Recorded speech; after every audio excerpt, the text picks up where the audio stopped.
उस थैला में रखी थी 30-40 रोटी। बाबा नहाने गए, तब तक मैंने वो रोटियां इधर उधर कर दी और झाड़ू वाड़ू लगा दिया। संत हैं, आएंगे बात करूंगा बैठ के।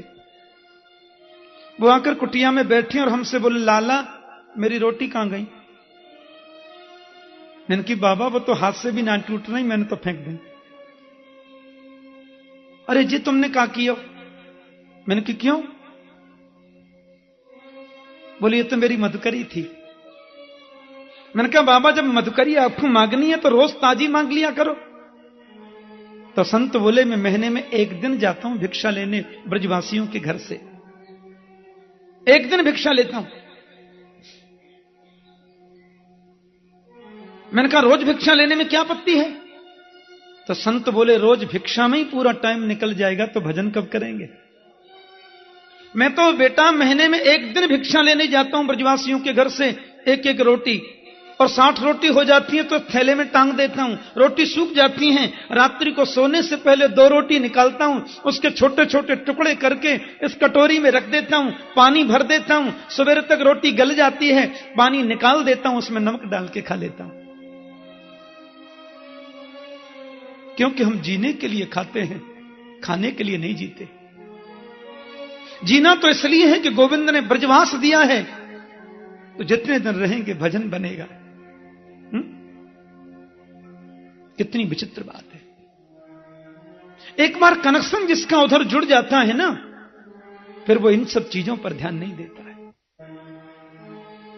जिनको कोई जानता ही नहीं, कोई वो तो चाहते भी नहीं कि हमें कोई पहचाने। भूख लगे तो मांगी खाए हो, गिनो न सांझ सवेरो, ऐसो कब करे हो मन मेरो। तो ब्रज में जिन्होंने जन्म लिया, कम से कम वो यह अनुभव तो नहीं कर सकते कि देश बिराना है भोले पथिक। महात्मा जड़भरत ने भवाटवी का वर्णन किया।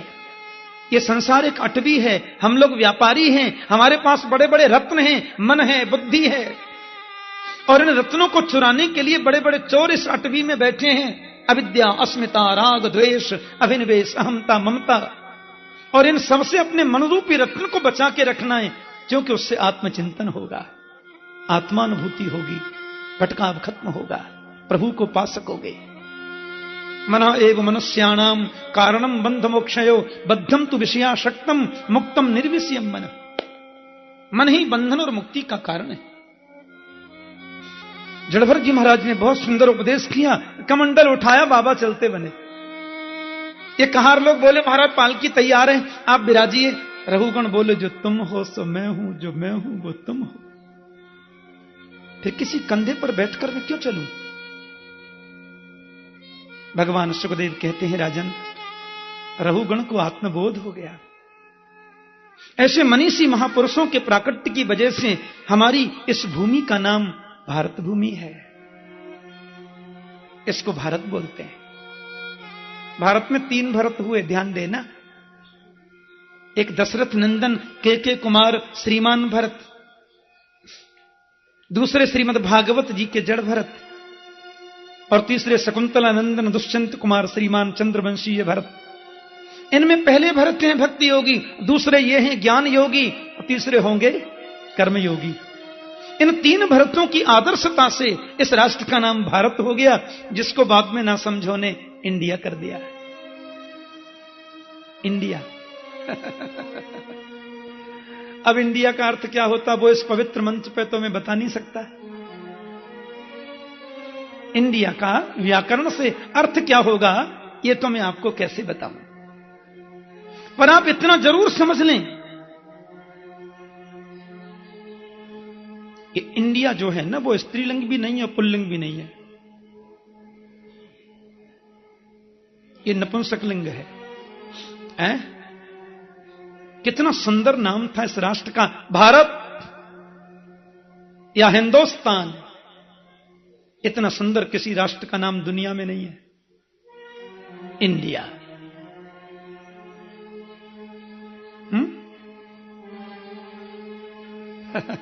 अब विदेशी आक्रमणकारियों ने जब इस राष्ट्र पर आक्रमण किया तो सबसे पहला काम किया नाम बदलने का। कर्णावती का नाम रख दिया अहमदाबाद। भाग्यनगर का नाम कर दिया हैदराबाद। हमारी पड़ोस में हरिगढ़ का नाम कर दिया अलीगढ़। इंद्रप्रस्थ का नाम कर दिया दिल्ली। और भारत का नाम कर दिया इंडिया। और अभी देखना क्या क्या होने वाला है। बोलो जय श्री कृष्ण। कितना सुंदर नाम है भारत। भरत जैसे मनीषी ज्ञानी महापुरुष इस राष्ट्र में पधारे, इसलिए तो भारत है।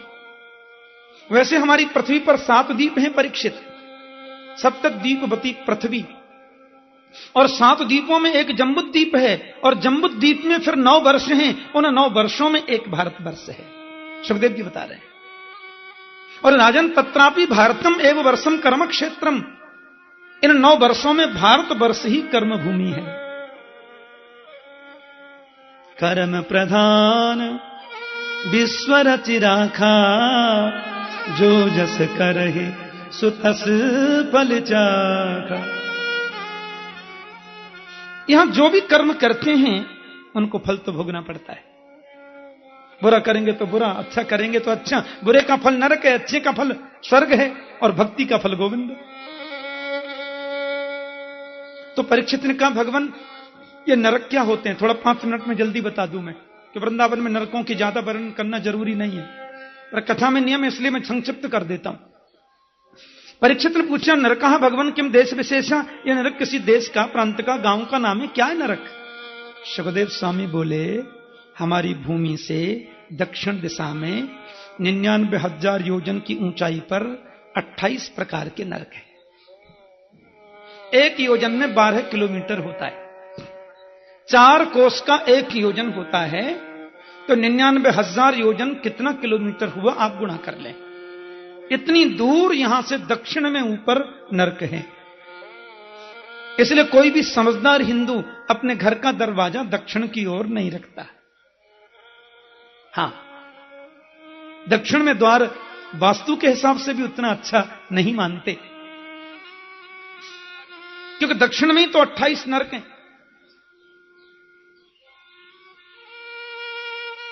और रंगनाथ भगवान ने लंका की ओर मुंह कर लिया विभीषण के कहने से, वो एक अलग बात है।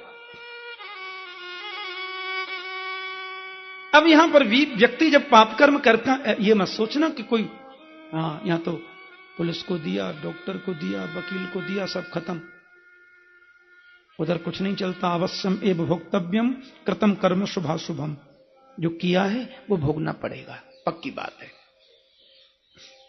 और दोनों ही बातें भगवान कहते हैं अवश्यम एव भोक्तव्यम कृतम कर्म शुभाशुभम, और वही भगवान गीता में कहते हैं ज्ञानाग्नि दग्ध कर्माणम तमाहु पंडिता बुधा।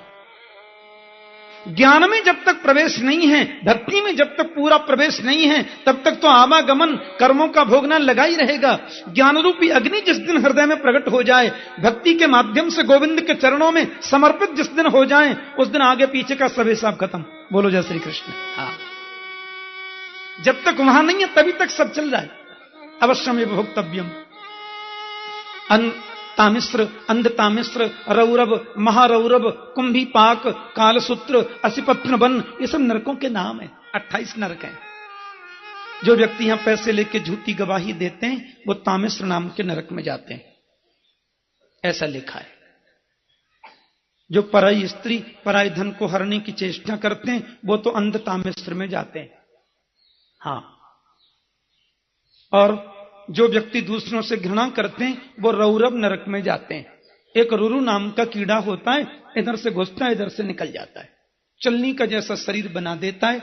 मरने से ज्यादा तकलीफ होती है पर मरता नहीं है, क्योंकि वो यातना शरीर मिलता है, स्पेशल शरीर। हाँ, और आगे सुखदेव जी बता रहे हैं यस्त्य वा उग्र पशुन पक्षिणो वा प्राणतः उपरंधयति तमपकरणम पुरुषादैरपि विगरितम अंधकूपे तत्तैले कुंभी पाके उपरंधयन्ति। कहते हैं राजन, जो व्यक्ति अपने शरीर को हृष्ट पुष्ट बलिष्ठ बनाने के लिए जीव जंतुओं को मार करके रान करके खा जाता है, उसको यमराज के दूत पकड़ करके ले जाते हैं और कुंभी पाक नरक में डाल देते हैं। गुरु जी, कुंभी पाक क्या होता जी? सुखदेव जी बोले तमपकरणम पुरुषादैरपि विगर्हितम अंधकूपे तप्त तैले कुंभी। हाँ, करके रांध करके खाए, उस पापी को पकड़कर यमराज के दूत तप्त तैल में डाल देते हैं, उसी का नाम है कुंभी पाक। पकौड़ी जैसा फूल जाता है, हाय हाय करके चिल्लाते हैं, बोले पहले क्यों नहीं सोचा था। इसलिए आत्मनः प्रतिकूलानि परेशान न समाचरेत, किसी के प्रति ऐसा व्यवहार मत करो जो हमें अपने लिए बुरा लगता है। राजन, ये 5 प्रकार के पाप कर्म तो अनजान में हम लोगों से हो जाते रोज। कौन कौन से? अब देखो, अपन रास्ते में चलते हैं तो चैंटी मर गई, मारना नहीं चाहते, मर गई। हम लोग झाड़ू लगाते हैं तो उसमें भी छोटे कीड़े तो मर ही जाते हैं। घर में भोजन बनाते हैं तो चूल्हे में लकड़ियों में कितने जीव मर जाते होंगे क्या मालूम। हल जोतते हैं, खेती किसान करते हैं, उसमें भी तो जंतु मर ही जाते हैं। ऐसे जो अनजान में अपन से पाप कर्म बनते हैं ना राजन, इसके लिए हमें हर गृहस्थ व्यक्ति को 5 यज्ञ रोज करना चाहिए। ध्यान से सुने।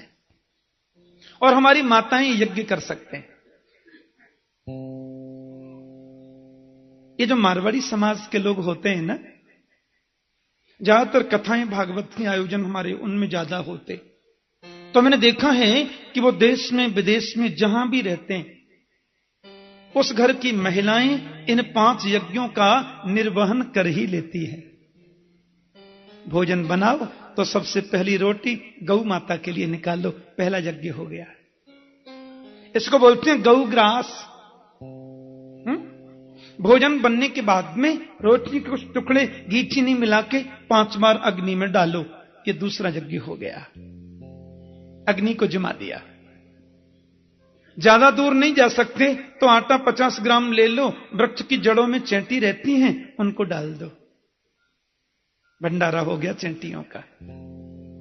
150 ग्राम अन्न के दाने अपनी छत पर चढ़ जाओ, पक्षियों के लिए डाल दो। अच्छा, पक्षियों को दाने डालने की प्रवृत्ति अभी मैं देख रहा हूं लोगों में ज्यादा बढ़ रही है।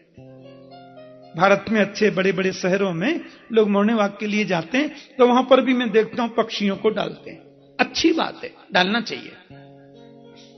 आटे की गोलियां बनाकर के मछलियों को डालो। अतिथि आ जाए उसका सत्कार कर दो, कोई संत पधारे उसको शुद्ध भिक्षा प्रदान कर दो। भिक्षा में कभी अपवित्र अन्न नहीं होना चाहिए। तो अनजान में जो हमसे पाप कर्म बन जाते हैं राजन, इनसे छुटकारा संग की संग होता रहता है। ऐसे 5 यज्ञ करने से घर में स्त्री वृद्धि होती है, ऐश्वर्य की वृद्धि होती है, सुमति बढ़ती है और गोविंद की कृपा भी बरसती है। राजन का मान लीजिए हमसे कोई पाप कर्म बड़ा ही हो गया, लो हमको नहीं मालूम था साहब, बड़ा हो गया, और हम नहीं चाहते कि उसके बदले हमें जाना पड़े नरक में, तो हमें क्या करना चाहिए? बोले कर्मणा कर्म निर्हारो न ह्यात्यन्ति कइष्यते अविद्ववदकारित्वा प्रायश्चित्यं विमर्शनम। किसी भी कर्म का फल यदि हमको भोगना नहीं है, बुरा कर्म का फल, तो उसका अपन को प्रायश्चित करना चाहिए। ध्यान से सुनना, प्रायश्चित क्या है? सुखदेव जी कहते हैं प्रायश्चित का मतलब होता है पश्चाताप। मैंने कहा क्यों जी, आपने झूठ क्यों बोला? आप बोले ठाकुर जी गलती हो गई। मैंने कहा अच्छी बात नहीं है, ये तो भाई बहुत गलत बात है। आपने अगर कुछ बता दो महाराज क्या करें? मैंने कहा तो उस झूठ के बदले घर में सत्यनारायण की कथा करा लो। तो उस झूठ का एक प्रकार से प्रायश्चित हुआ, लेकिन वो प्रायश्चित, असली प्रायश्चित कब होगा? जब आगे नहीं बोलने का संकल्प ले लो कि आगे झूठ नहीं बोलेंगे। समझ में आया ना? आज झूठ बोला, कल प्रायश्चित किया, परसों फिर बोल दिया, अरे फिर तो ब्याज बढ़ती जाती है। अच्छा, प्रायश्चित भी हमारे संतों ने, मनीषियों ने शास्त्रों में कई प्रकार का बताया कि तपसा ब्रह्मचर्येण शमेन च दमेन च प्रायश्चित्यानि पापानां ज्ञातोक्तानि महर्षिभिः।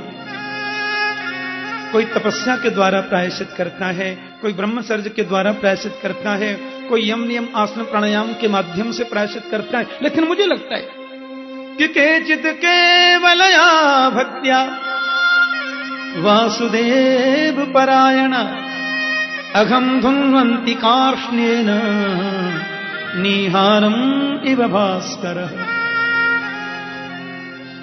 गोविंद के चरणों की जो भक्ति है ना परीक्षित, वो सर्वोत्तम प्रायश्चित्त है किसी भी कर्म का। बस कैसे भी मन को गोपाल के चरणों में लगा दो, सबका प्रायश्चित्त हो गया, फिर कहीं भटकने की जरूरत नहीं है। बल्कि मैं तो ये कहता हूं राजन, सकृन् मनः कृष्ण पदारविंदयो निवेशितम तद्गुण रागयैरिह नते यमं पाशभृतश्चतुर्भटान स्वप्ने भी पश्यन्ति ही चिर्ण निष्कृता। ऐसा भगवान सुखदेव बता रहे हैं। सकृन् मनः, एक बार भी जिसका मन गोपाल के चरणों में लग जाए, भटकने की जरूरत नहीं है। एक बार भी जिसने प्रभु के नाम का उच्चारण कर दिया उच्च स्वर में, वो यमराज की पुरी में कभी स्वप्न में भी जाता नहीं, ऐसा शास्त्रों का अभिमत है।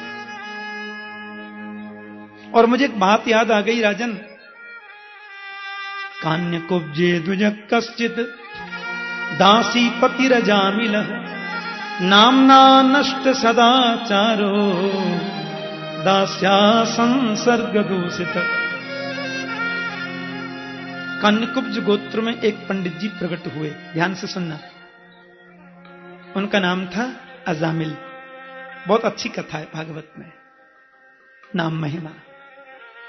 अजामिल जी की एक पत्नी है, एक नन्हा सा कुमार है, बालक है। मैंने शायद किसी प्रसंग में कथा में कहा हो कि हमारे मन में काम को प्रवेश करने के दो रास्ते होते हैं, आंखें और कान। कानों से गंदा गीत सुनेंगे तो मन में काम प्रविष्ट होगा, आंखों से नग्न नृत्य देखेंगे तो भी मन में काम प्रविष्ट होगा। इन दोनों पर जिसने काबू पा लिया, वो भक्ति के मार्ग पर अबाध गति से चल सकता है।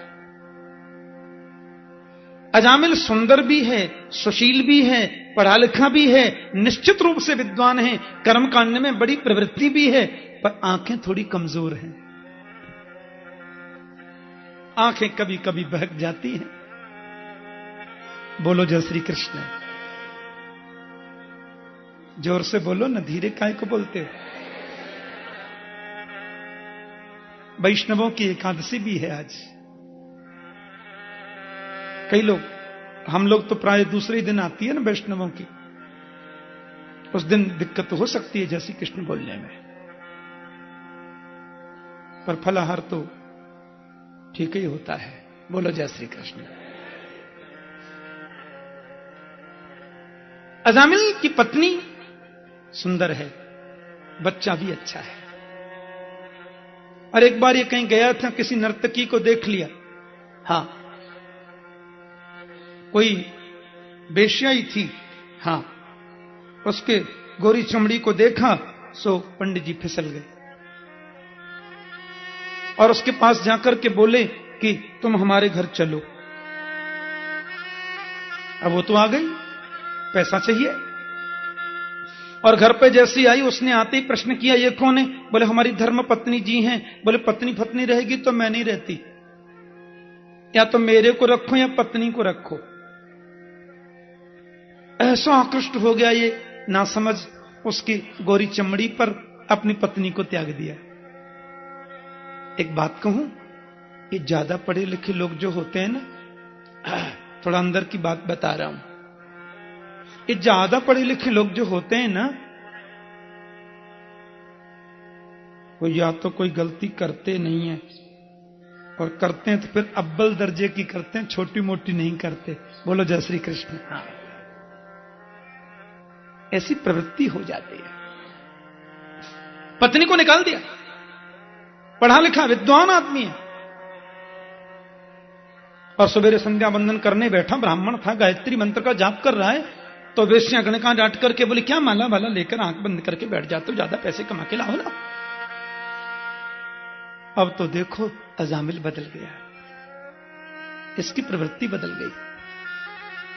और धीरे धीरे क्या हुआ कि अब देखो ऐसी स्थिति बनी कि वो तो चोरी करने लगा। दास्या संसर्ग दूषित, भगवान शुक्रदेव कहते हैं दासी के संबंध से मन दूषित हो गया, इसके विचार प्रदूषित हो गए। चोरी करने लगा, फिर बड़ी चोरी करने लगा, फिर और बड़ी चोरी, फिर छोटा मोटा डाका, फिर बड़ा डाका, फिर तो डाकू पूरा गैंग। और हाथ में लंबी तलवार लेकर के, नग्न तलवार और काली पट्टी बांधकर जब अजामिल जी निकले, पूरी बजरिया 1 मिनट में बंद। लोग सवेरे उठते तो कहते हे प्रभु अजामिल आज दिखाई न दे जाए। एक और बात कहें, अब इसको सुधारे कौन? छोटे बच्चे भी डरते हैं, युवान भी डरते हैं। नन्हा बच्चा माता की गोद में दूध पी रहा है, नखरे दिखाता नहीं पीना, तो मां कह देती पी ले नहीं अजामिल आ जाएगा, एक श्वास में कटोरा दूध खत्म। बच्चे भी डरते हैं। इसको कौन सुधारे? भागवत में लिखा है दोग्धुर्वई परतो भयम। जो दूसरों को डराते हैं ना, उनको डरना भी पड़ता है, और जो कभी डराते नहीं है ना, वो कभी डरते भी नहीं। ये बड़े बड़े तस्कर और बड़े बड़े अराजक कार्य करने वाले जो लोग हैं, उनको रात में चैन से नींद नहीं आती। 24 घंटे की चिंता रहती है, पुलिस की कौन सी गोली छाती चीर कर निकल जाए क्या मालूम। क्योंकि वो दुनिया को डराते हैं तो उनको डरना पड़ता है। पर जो संत कभी किसी को डराता नहीं, वो तो वृक्ष के नीचे जंगल में भी सो जाता है, कोई डर नहीं। अब ये संत सुधारे। बोलो जय श्री कृष्ण। अच्छा, वैष्णव जगत के 2 बड़े पवित्र धाम हैं, श्री वृंदावन धाम, श्री अयोध्या धाम। अच्छा, अयोध्या के और वृंदावन के संतों में बड़ा मनोविनोद होता रहता है, बहुत आनंद आता है। एक बार अयोध्या के सब संत बोले, ठाकुर जी अयोध्या में भी तो करो कथा, वहां कार सेवकपुरम ग्राउंड है, मैंने हमारे दिल्ली के कोई भक्त हैं, उन्होंने सब व्यवस्थाएं करी, मैंने कहा संतों को सुनाऊंगा कथा बस। हाँ महाराज, ऐसे ऐसे संत आते, विरागी महात्मा, हजारा माला लेके, हजारा माला लटक रही है, और करीब 5000 संतों के बैठने की व्यवस्था मैंने आगे की कक्ष में की कि केवल संत जन यहां विराजेंगे। बाकी सब लोगों की व्यवस्था की थी आयोजकों ने। मैं आपको बता नहीं सकता कैसा निर्मल हृदय होता संतों का, इतने भाव से कथा सुनते। मैं नित्य संतों का दर्शन करने निकलता, शाम को 10-10 मिनट जितना समय मिलता, उनसे भगवत चर्चा करता। तो बड़ी निर्मल भावना। और कभी कभी चुटकी भी लेते रहते हैं, माखन चोर के गांव से आया है। हाँ, तो मैंने कह दिया कि वो कन्हैया को जब यशोदा ने बांधा था उखल में, तो कृष्ण जो हैं उसके पहले उलू खलांग्रे रूपरि व्यवस्थितम मरका एक कामम ददता सुचिस्मितम। कन्हैया उखल पे चढ़ गए और बंदरन को माखन लुटाए हुए लगे। तो मैंने थोड़ी चुटकी ले ली, मैंने कहा इसलिए लुटा रहे थे बंदरों को माखन। कन्हैया सोचे राम अवतार में बानरों ने मेरी बड़ी सेवा की थी। अब उस समय तो सतुआ के अलावा मैं कुछ दे नहीं सकता था, इसलिए कृष्णावतार में उनको माखन खिला के ऋण से उरण हो रहे हैं। तो एक महात्मा जी बोले सतुआ खावे तुम्हारा कन्हैया, उसके पिताजी, उसके बाबा, उसके परबाबा, हमारे राम जी काय को खाए सतुआ? अरे मेरे के महाराज, ऐसा भाव उमड़ता है अंतर हृदय में।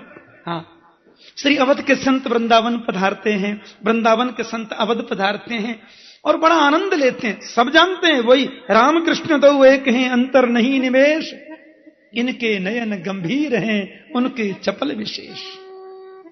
ये भावनाएं चुटकी लेते हैं, आनंद लेते हैं। हाँ। अयोध्या के संतों की मंडली श्रीधाम वृंदावन आ रही है, रास्ते में पड़ता है अजामिल का गांव। हाँ, रास्ते में अजामिल का गांव पड़ता है, कन्नकुब्ज गोत्र का था न, कन्नौज का। अब महात्माओं के पहले हमारे प्राचीन भारत में संतों की मंडली चलती थी ना, जमात चलती थी पूरी। हाँ, साथ में भगवान की डोली चल रही है, मृदंग बज रहे हैं, संत कीर्तन करते चल रहे हैं। जिस गांव में पहुंचे रात हो गई, वहीं पर रुक गए, वहीं भंडारा हो रहा है, वहीं सत्संग हो रहा है। सवेरे फिर यात्रा शुरू, कभी किसी तीर्थ में जा रहे हैं, कभी किसी तीर्थ में। गांव के लोग आगे बढ़ बढ़ के सेवा करते। अब ये अयोध्या के जो संत जन हैं वो बड़े भाव, बड़ी श्रद्धा से वृंदावन की ओर आ रहे हैं और गोविंद के नाम का कीर्तन करते आ रहे हैं। मृदंग बज रही है, मंजीरा बज रहा है महाराज। अब हुआ ऐसा कि अजामिल का गांव रास्ते में पड़ गया। एक शिष्य बोले, गुरुजी अब रात्रि होने को आई, यहीं पर किसी भक्त के यहां आज डेरा डाले। संतों की भाषा भी बड़ी विचित्र होती है। हाँ, मूर्ति बोला करते, मूर्ति 25 मूर्ति हैं। रोड के किनारे कोई खड़ा था, नालायक आदमी, जो लायक नहीं वो नालायक। भोले संतों ने पूछा, बच्चा हम 25 मूर्ति हैं, हाँ श्री वृंदावन धाम जा रहे हैं, अब रात्रि होने को आई तो इस गांव में किसी भक्त का घर हो तो बताओ, आज उधर ही विश्राम करेंगे, उधर ही भंडारा होगा। तो आदमी ने देखा और सोचा, बड़े आगे तिलक फूटा लगा के, बाबा जी ऐसे भगत के घर भेजूंगा, जीवन भर याद रखेंगे। अब वो क्या समझे महात्मा, बाबा हमारे गांव में तो सबसे ऊंचा भगत अजामिल है, आप अजामिल के घर चले जाइए, सुनिए भोजन भी मिलेगा, दक्षिणा भी मिलेगी, और प्रभु ने चाहा तो आपकी पूजा भी हो जाएगी। और संतों को क्या मालूम ये कौन सी पूजा की बात करते हैं। बेचारे मृदंग बजाते, चिमटा बजाते, सीताराम का झंडा लेके रामदास आगे चल रहे। अजामिल के घर के द्वार पर झंडा गाड़ दिया। ये तो बढ़िया हुआ अजामिल घर में नहीं था, बड़ा करुण दृश्य उपस्थित हो जाता। अजामिल की पत्नी भीतर से निकली, महात्माओं को देखा, जटाधारी, मठाधारी, सोटाधारी, लोटाधारी, दूधाधारी, बहुतीधारी, तुम्माधारी, त्रिशूलधारी, बड़े अद्भुत विचित्र संत हैं, ऊर्ध्वपुंडधारी, त्रिपुंडधारी। कहिए किससे मिलना है? बेटी भगत अजामिल कहां है? गुरुजी आए हैं, आज यहीं विश्राम होगा, आज यहीं संत भगवान विराजेंगे, यहीं भंडारा होगा, जल्दी बुलाओ भगत अजामिल को, जिनके गृह पावन भय संत पधारे आए। उस वेश्या की आंखों में आंसू आ गए और कहा, बाबा आप गलत जगह पे आ गए। मेरी मां कहती थी, बेटी जीवन में कुछ भी करना पर संतों से झूठ मत बोलना। मेरे घर में इतनी पवित्रता कहां जो मैं आपको पानी भी पिला सकूं। मेरा पति तो यहां का नामचीन डाकू है महाराज, बहुत नामी गिरामी है, और संतों को देखते हैं तो बस वो क्रोध में आग बबूला हो जाते हैं। और मैं तो, मेरे घर में इतनी कहां पवित्रता कि मैं आपको जल पान करने के लिए भी कहूं। मेरे रसोई घर में तो इतनी अशुद्धि है कि मैं आपको जल भी नहीं दे सकती। कोई बात नहीं बच्ची, वो हमने भगत से पूछा, उसने इधर का ही पता बता दिया, तो अपन लोग आ गए। अभी जाते हैं, आगे वाले गांव में रुक जाएंगे, कोई बात नहीं। संत जब चलने लगे तो उस वेश्या के नेत्रों में धार बह चली आंसुओं की, और मन में सोचने लगी, इस जन्म में मैंने कुछ अच्छा किया, मुझे स्मरण नहीं है, जरूर मेरे पूर्व जन्म का सुकृत आज उदय हुआ है, जो मेरे घर बिना बुलाए संत आ गए।